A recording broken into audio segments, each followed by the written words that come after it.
guys, how you doing? This is Laura from Power RI. So this morning I wanted to work on mobility, okay? We're all sitting a lot, we're watching TV a lot, we're just being stationary.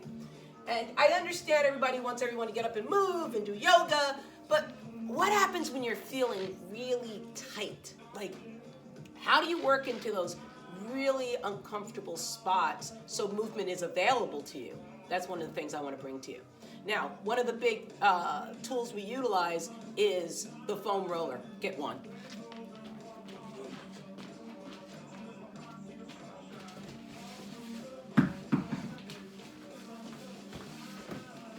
All right, so we have two different foam rollers. We have the white and we have the black. The black is a little bit more dense. The white's a little bit softer. So I like to use the density of it, all right? And we're gonna quickly go over a couple of foam roller patterns. Everyone goes, oh, I got a foam roller, and this is what I see. They get on the roller, and they just roll back and forth, and they wonder why things aren't breaking up. So I want you to be a little bit more thoughtful and mindful in your foam rollering. It's not like you got any place to go, really, right? So we're gonna come down, and we're gonna roll out the glutes, both. Now, the key to this rolling, as I move it to the side, I want you to watch. I've got the roller right on the glute, and I'm gonna roll to the top of the waistband of my pant, and I'm gonna roll back out. Top of the waistband of my pant, and then back. Pulling the belly button in all the time. Now, if you don't have the strength to get here, I understand a lot of people don't, you're just gonna hold and just put one hand down at a time. Try not to put too much pressure on your shoulders because that will hurt yourself. Now, I'm gonna roll into this leg. I'm gonna lift this foot up, place it on the knee. Flex that foot so to protect the knee on both sides. And I'm gonna lift the other butt cheek off the roller. And I'm gonna roll right into the rotators of that hip. And I'm gonna hold. Just when I see discomfort, I'm gonna hold. And I'm gonna push back and I'm gonna hold. Breathe into it. Right now, my body temperature may be getting higher. My heart rate may be getting up. And a lot of people, when they finish rollering, they start to sweat. And they're like, oh my God, that was so hard. And it is. But if you do it right and you do it often, it will give you plenty of mobility, especially if we're sitting on the sofa a lot. We're gonna extend that bottom leg long. Gonna lie down on my side, pull that belly button in. I like to use the edge of the roller, put the other foot flat. I'm right now at the tensa fascia lata, TFL. It's right at the top of the hip. It's like a fan muscle, goes out this way and around the hip rotators. You're gonna lean forward a little bit. Now I'm going forward because I'm gonna go into the anterior part here and see what I've got. And I'm gonna roll back a little bit. Now, this is the one that always gets everyone. Everyone screams IT band. IT band is a fibrous piece of tissue. You can't roll it out. But what you can do is roll out and right in front of it. So it looks like the IT band. But you're a little bit off to the side to the anterior part of the quad. Your vastus lataris.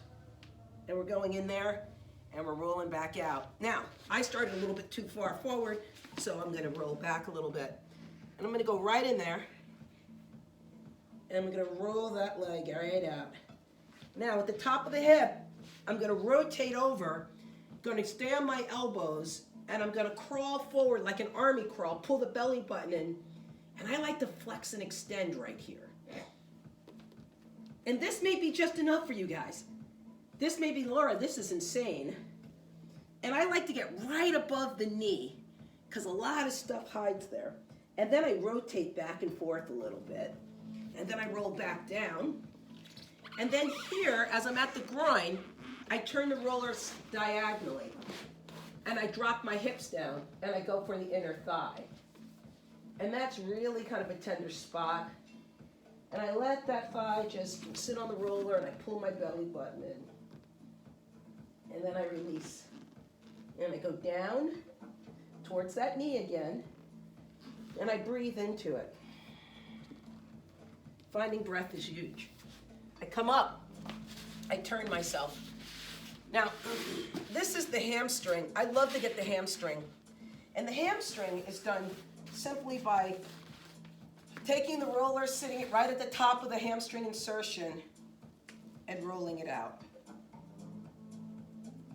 And that will get that to open up a little bit. And again, you can rotate that foot inward. If you're not strong enough, you can rotate it outward.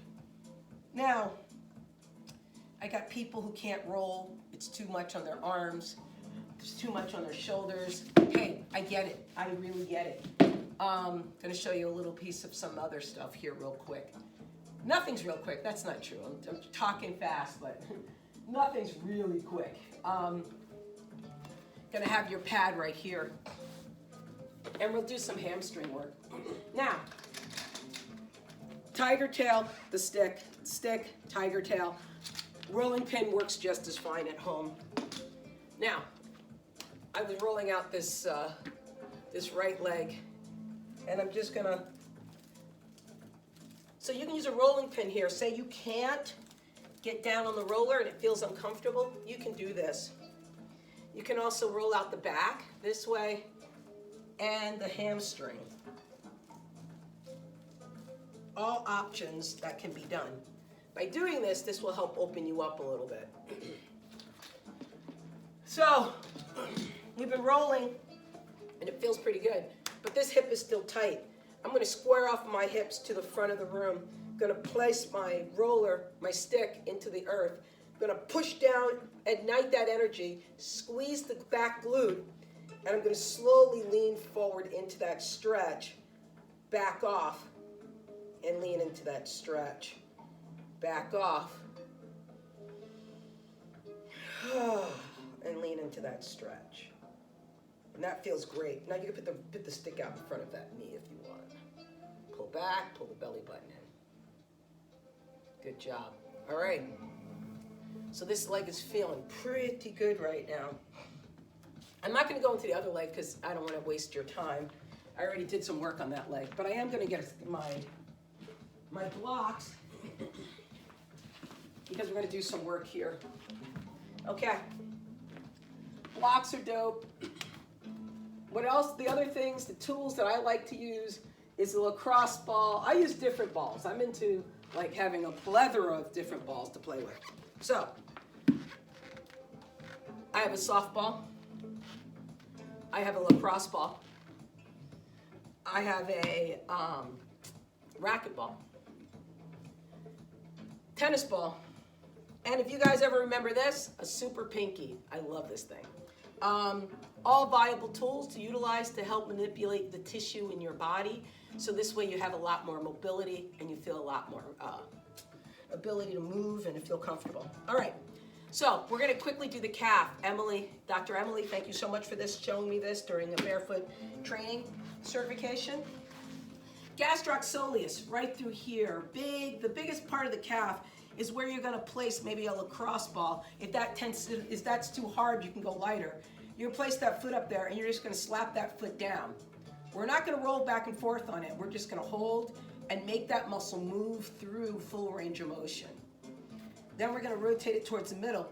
And the fattest part is because that's where the gastroc soleus actually meet. And we want them to kind of get done together to the best of our ability and flex and extend. Now, you wanna hit that a little bit harder. You can cross that leg up and over and do this way. I will warn you, if you have plantar fasciitis or anything, I would go with maybe something with a little bit less bite than a lacrosse ball. I would start maybe with the really nice racquetball first. Because it's not, you don't want to always go so hard because the muscle's going to fight it. You want to just go with something that's going to allow it to open and then slowly build up the mobility in that calf, in that gastroc soleus area. The first time I did this, I will tell you, I cried. When she showed me this, I began to cry because I have chronic plantar fasciitis. And I cried, and I didn't want to do it, but I ended up doing it, and it felt fine. All right. And it took a little while to build up to both legs over, so don't be ashamed if that happens. All right, so I brought out the blocks. And the blocks are here because if you're down on this knee, say I'm like telling you to open up this left leg, this right leg, and we're here. The right leg has been done. We did the calves, we did the quad stretch here. Now we're gonna just go into a forward fold to that modified runner stretch. This is a beautiful way to do it, where if you have mobility issues, you can bring the blocks up higher, and it will just allow you to open up. And you don't always have to kill yourself to coach or to train. Sometimes just getting on the floor, just getting the body to move and to open. And maybe yoga is great, and I love yoga, I teach yoga, I think it's awesome, but maybe we don't even have the mobility to open up to that yet. Maybe just opening up some tissue a little bit will help us gain a little bit more mobility. And I'm not slighting those yoga teachers, because I think yoga is the dope. It is wonderful. Find your breath. See if you can go a little deeper. And witness what your body's doing. Don't forget to witness. Stand witness to what's happening. Instead of judging, just witness it. Don't make it mean anything. Make it be what it has to be to help you to feel better. I'm gonna leave that there for right now. May post another one utilizing a chair to work on the hamstring, utilizing the softball. And let's start with just trying to get tissue to move before we start moving tissue. Getting it to kind of be a little bit more pliable to work with us. And see how you feel. Afterwards, get up, go for a walk, see if that feels better. I want to thank you guys so much for playing with me today.